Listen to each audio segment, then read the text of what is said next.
Hey friends, how's it going? It all begins in a dark, eerie forest. A woman lies unconscious on the ground, with a camera chained to her stomach. It's labeled Camera 1 from Lot 23. As she regains consciousness, panic kicks in and she bolts into the woods.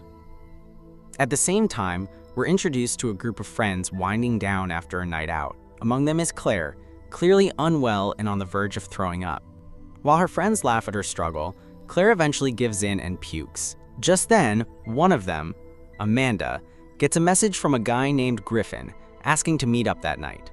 Without giving it much thought, Amanda leaves her friends and heads out to see him. But as she walks toward the meeting spot, we notice someone's following her. When she arrives, Griffin sends in a clown who suddenly covers her face with something. The story then takes a sharp turn, revealing that the woman in the forest is actually Amanda. She's being stalked by a masked figure, accompanied by the haunting sound of a creepy music box. Totally confused and terrified, she runs through the trees, stumbling across posters of missing people. But none of it makes sense to her. Suddenly, two masked figures appear out of nowhere. They inject her with an unknown substance. Later, Amanda wakes up in front of a camera, which orders her to smile. A disturbing voice announces the start of something called the Murdershow. We learn that Amanda has been captured by a group of sadistic individuals who enjoy torturing others. News reports soon break out. Witnesses claim they found a girl's body in pieces. It's revealed to be Amanda. Sadly, she's not the only one. Many others who were reported missing met similar gruesome fates. And that's how the Murdershow begins. Twisted, terrifying, and deeply unsettling. Meanwhile, the story shifts to a podcast hosted by a man named Ethan. He receives a cryptic message warning him that people often protect fools and that they'll enjoy watching him die. Ethan doesn't hold back. He fires back, revealing that he knows the sender's identity. Trevor Lancaster, NYPD, based in Brooklyn. He tracked him down through an IP address. Ethan makes it clear he doesn't hate the police. He just wants them to do their job without getting offended by a podcast. Soon after, the podcast receives a mysterious call. A girl is heard screaming, but says nothing else. They end the episode. As Ethan gets ready to head home, he gets a call from his mom. She barely says anything, only that he needs to travel. That's when he finds out his sister has died. The woman who died is Amanda, Ethan's sister. Her friends, the same ones who left her alone earlier, are now part of this heartbreaking story. Devastated, Ethan records a new podcast. He shares that it's been a week since Amanda's body was found at the bottom of a ravine. But the police haven't taken any meaningful action. Overwhelmed by grief, Ethan begins to spiral. He feels invisible, forgotten. Everyone loved Amanda, while he was always the odd one out. During a call with his mom, he admits he's at Amanda's apartment. The place is a mess.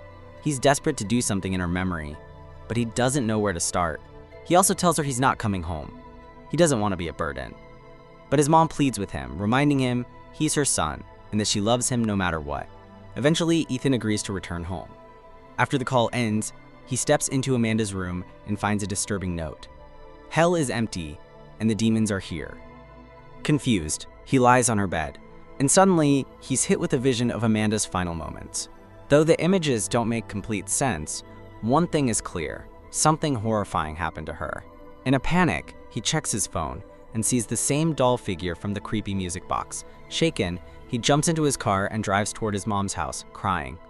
On the way, he crosses paths with a masked girl, the same one from the woods when Amanda was alive, but Ethan doesn't pay much attention. When he gets home, he finds a note from his mom saying she'll be back later and has left dinner in the fridge. As Ethan heats up his food, he looks through pictures of Amanda. Then, through the window, he spots the masked girl again. He rushes to the door, trying to find her, but when he steps outside, she's gone. Still stunned, he walks back inside and finds his mom, who immediately notices how shaken he is. She asks if he's okay, but assumes it's just the trauma from Amanda's death. She hugs him, trying to offer comfort. In that moment, Ethan makes a quiet promise. He's going to uncover the truth about what really happened to Amanda. Later that night, as he checks his phone again, disturbing, unexplainable images start to appear. He has no idea where they came from. Meanwhile, somewhere else, Kate, one of Amanda's 3 friends, is working on a dress for a major fashion designer, but her boss is furious. She screams that the dress isn't up to standard and threatens to fire Kate if it's not fixed by that night. Amidst all the stress, Ethan shows up and asks Kate to meet him at a cafe in an hour. An hour later, Ethan and Kate sit quietly at a cafe. Breaking the silence, Ethan opens up. He says he feels overwhelmed with guilt about Amanda's death. Lately, he's had the disturbing feeling that someone's been following him, and he's been receiving strange emails and photos. Among them is a picture of Kate with Amanda. He also reveals that whoever's sending these messages is a skilled hacker. And most disturbing of all, they even sent him Amanda's autopsy photos. Desperate for answers, Ethan asks Kate to tell him everything she knows. That's when she finally opens up. She confesses that some time ago, she, Amanda, and Claire accessed a dark website called the Murdershow. It was a twisted platform where people paid in cryptocurrency to watch live-stream torture.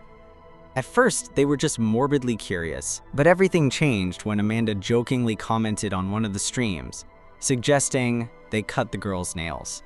Instead, the torturer slit her throat. From that point on, all three of them felt crushed by guilt. Kate adds that the site's links constantly change, making it nearly impossible to trace. Ethan then mentions a hacker he knows, Shadow Monkey, who might be able to help. Kate also tells him there's a disturbing video from Murdershow floating around online. Curious, Ethan asks her to play it. The video starts with a chilling voice that says they never introduce themselves, because they are the darkness, the shadow, and the fear.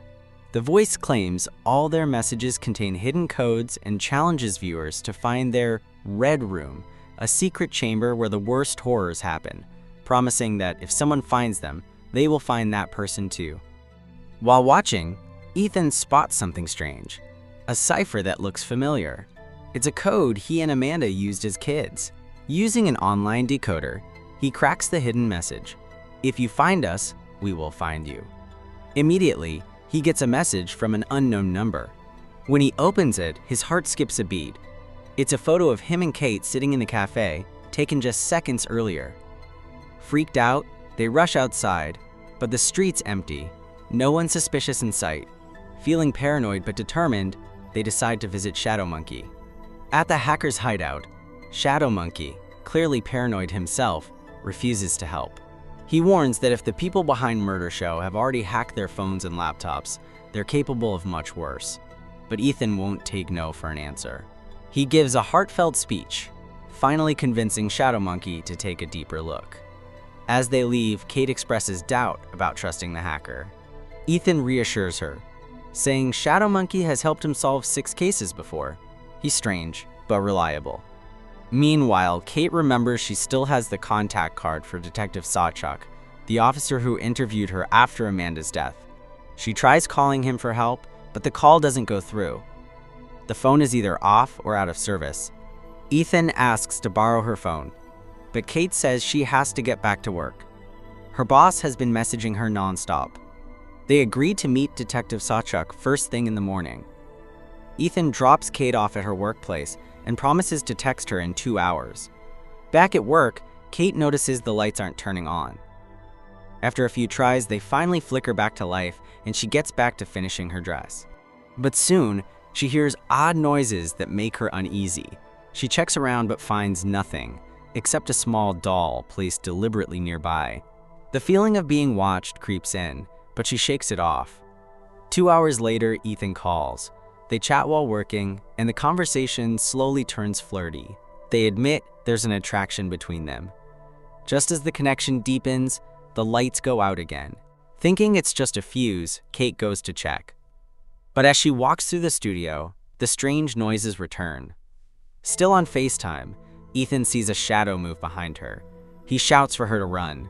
Fear hits Kate instantly. Then comes the familiar sound of the eerie music box. She turns, and there it is, the same masked figure from the woods, the one who stalked Amanda. Before she can react, everything goes black. She's knocked unconscious. Ethan watches helplessly through his phone screen as the masked figure appears behind Kate. He screams in desperation, shouting, "I'll find you and end you!" But the figure ignores him completely. The scene shifts. Kate wakes up groggy and disoriented, locked inside a small, cold cell. She screams for help, but then hears a familiar voice. It's Claire. She's locked in the cell next to hers. In a hushed whisper, Claire reveals she was taken right after Amanda's funeral. and has been trapped here ever since. The two friends, terrified and confused, share their fear of what's coming next. Suddenly, Kate's cell door swings open. Two masked figures walk in and drag Claire away. Kate cries out, begging them to stop, but they ignore her. Moments later, another masked figure enters. Silently, he injects her with something. Kate struggles, but everything goes black. Desperate and shaken, Ethan rushes to the police station, hoping someone will finally believe him. He tells Detective Sawchuk everything about the masked figure, the kidnapping, the creepy doll-like mask, and how Kate stopped responding to his calls. But the detective scoffs. "I don't believe a word of this. Go home and sleep at mommy's," he sneers. Furious but powerless, Ethan storms out, cursing the system's failure to act. Meanwhile, Kate and Claire find themselves in a horrifying setup, part of a new live episode of Murdershow, streamed for a twisted online audience. The chat is flooded with comments from viewers demanding more violence, more pain. On screen, a young man is being tortured. He doesn't scream or insult his captors, but it doesn't matter. The sadistic audience cheers for more, and the boy meets a brutal, tragic end. Back in their cells, Claire tells Kate that so far, they haven't touched her. It's not their turn, yet. The two friends cling to each other, reminding themselves they're not alone. They need to stay strong, no matter what. With no other choice, Ethan returns to Shadow Monkey. After digging deeper, the hacker manages to get a direct access link to Murdershow. But as soon as they open it, they realize something terrifying. The people behind the site already know who Shadow Monkey is. Getting the link was a trap. It confirms they're watching him now. Trying to stay calm, the hacker explains he's shielded by layers of security. But there's one thing he didn't account for. His camera was on. Now they know his face. Despite the panic, Shadow Monkey tries to reassure Ethan. He reveals he has a weapon ready, just in case, and even hands Ethan a can opener for emergencies. Then, using the link, they break into the Murdershow network. What they see confirms their worst fears. Kate and Claire are on the site. They're prisoners, and the captors are planning to feature them in an upcoming broadcast. While Shadow Monkey, oddly thrilled by the breakthrough, starts dancing in celebration, Ethan is horrified. He knows he needs to act fast. Determined, Ethan heads back to the police station with the dark web photos as proof. This time, he's sure the evidence will be enough. But just as he opens the gallery on his phone, something goes wrong. The images have changed, replaced by doctored photos of another victim. The hackers got to them first, sabotaging his proof. The detective, annoyed and unconvinced, dismisses him again. Crushed and frustrated, Ethan walks out, angrier, more hopeless, and more desperate than ever. Desperate, Ethan calls Shadow Monkey, warning him that the people behind Murdershow know they're closing in, and that he needs to leave his hideout immediately. But the hacker, too focused to listen, has just cracked the IP address where the show is being streamed. As he scribbles it down, the masked figures arrive. Panicked, he pulls out his gun, but they don't even flinch. Without a word, they shoot him, ignoring his desperate bribes, killing him without hesitation or mercy. By the time Ethan arrives, it's too late. The scene is brutal, but amidst the chaos, he finds the paper, his friend's final act of resistance, the address. Wasting no time, Ethan races to the location. He watches from the shadows, trying to understand how the captors move, but they've already spotted him. Before he can react, he's sedated. When Ethan wakes up, he's locked in a cell, right next to Kate. The show begins. On the screen, they see Claire being dragged to the center of Murdershow for what looks like her tragic finale. Desperate, Ethan remembers the can opener Shadow Monkey had given him. It works. He escapes, frees Kate, and together, they make a break for the control room. But as Ethan enters, he's ambushed by the same masked figure, the masked girl. She injures him badly. Just as all seems lost, Kate storms in and strikes the masked girl down, giving them a chance to flee. But the figure vanishes again. They push forward and arrive at the main stage, only to find Claire's lifeless body. Realizing it could be a trap, they decide escaping is their only hope. But then, the lights flicker, casting an eerie glow. From the darkness, masked figures emerge, closing in from all sides. In the chaos, Ethan manages to slip away while Kate stands her ground, fighting back with fierce determination. She takes one of them down, bloodied but unyielding. Meanwhile, in the control room, the final masked figure triggers an alarm. Reunited, Ethan and Kate face off in a brutal final showdown. After an exhausting battle, they defeat the masked attackers. But the original masked girl escapes yet again. They chase her, but she takes off in a van and disappears before they can catch her. Days later, the media hounds the police, demanding answers about the horrors of Murdershow. As expected, the authorities offer none. The truth remains buried. A year passes. Ethan, now a best-selling author of Murdershow, is a public figure, signing autographs, celebrated for surviving the nightmare. At home, Kate greets him with a warm smile and a kiss. Their life seems calm, almost normal.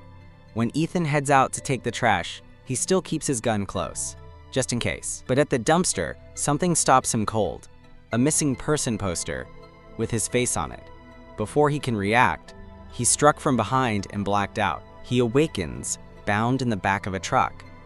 A voice speaks coldly, introducing him as Lot 367, a famous blogger and author about to be auctioned. The bidding starts at $100. It doesn't stay there for long.